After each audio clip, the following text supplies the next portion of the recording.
My name is Alessa Ordonez and my project is called Bake and Learn. This project was about learning to bake for 2 weeks using my grandma's recipes while also donating a portion of every meal baked to locals in the rural area of Santa Clara in Corozal. I specifically chose to bake because I wanted to build life skills and basic knowledge in baking that will serve me in the future.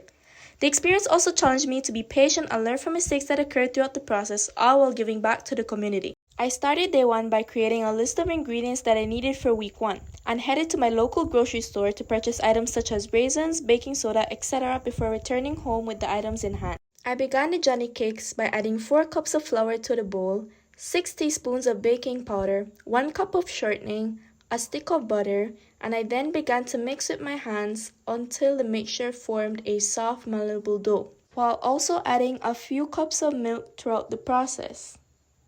Here's how it looked after the dough had formed. I then shaped the dough into balls and flattened them with my palm to form the Johnny cakes, as I then poked holes in each of them with a fork, and lastly placed all the Johnny cakes into a baking pan and finally placed them into the oven to bake. Here's how the Johnny cakes looked after they cooled, as well as the results of the donations.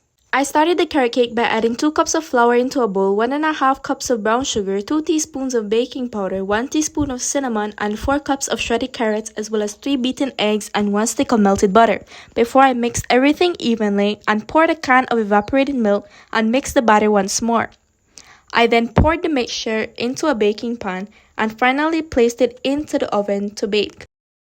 Here's how the carrot cake looked after it cooled down and the donation results of the cake. To make powder buns, I added 6 cups of flour and baking powder into the bowl. I then added a teaspoon of both cinnamon and nutmeg, a cup and a half of brown sugar, and a teaspoon of vanilla, as well as a cup of raisins before adding a cup of milk into the bowl and beginning to mix evenly. I then poured 1 stick of melted butter and placed each powder bun in a baking pan and finally placed the pan into the oven for the powder buns to bake. This is how the powder buns turned out after they cooled down, and here is the result of the donation. I began by tearing up a pack of bread and adding a bit of water. I then poured some evaporated milk and a spoon of vanilla as well. I then grated some nutmeg, poured 2 spoons of white sugar, some raisins, and 1 stick of butter before mixing evenly. I placed the mixture in a baking pan before putting it into the oven to bake.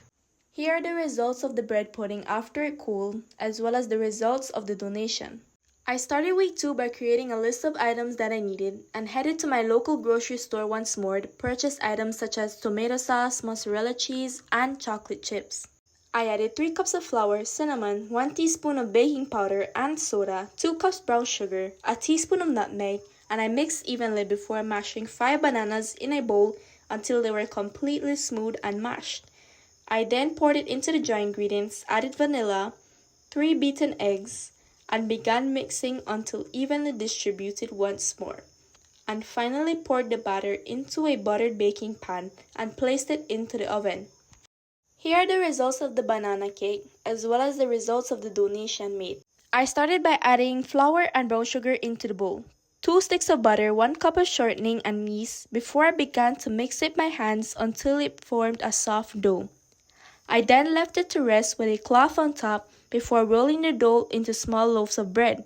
I then placed the dinner rolls into a baking pan and finally placed it into the oven to bake.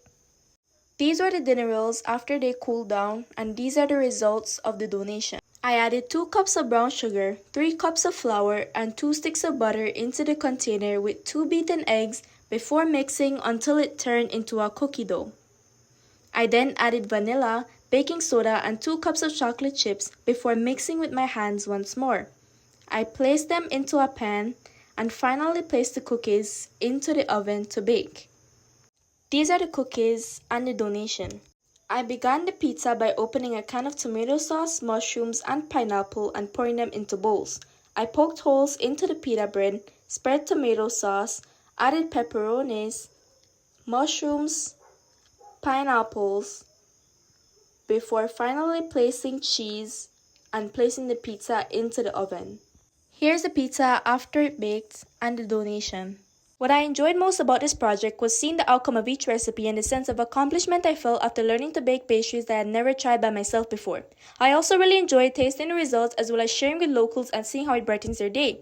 This project contributed to my spiritual/personal development as a Mercy Girl through enabling me to step out of my comfort zone and learn something new that will benefit me. Also, sharing some of what I baked with others also reminded me of the importance of giving to the community, which helped me grow not only in skill but also in faith of learning to give and grow in learning as a Mercy Girl.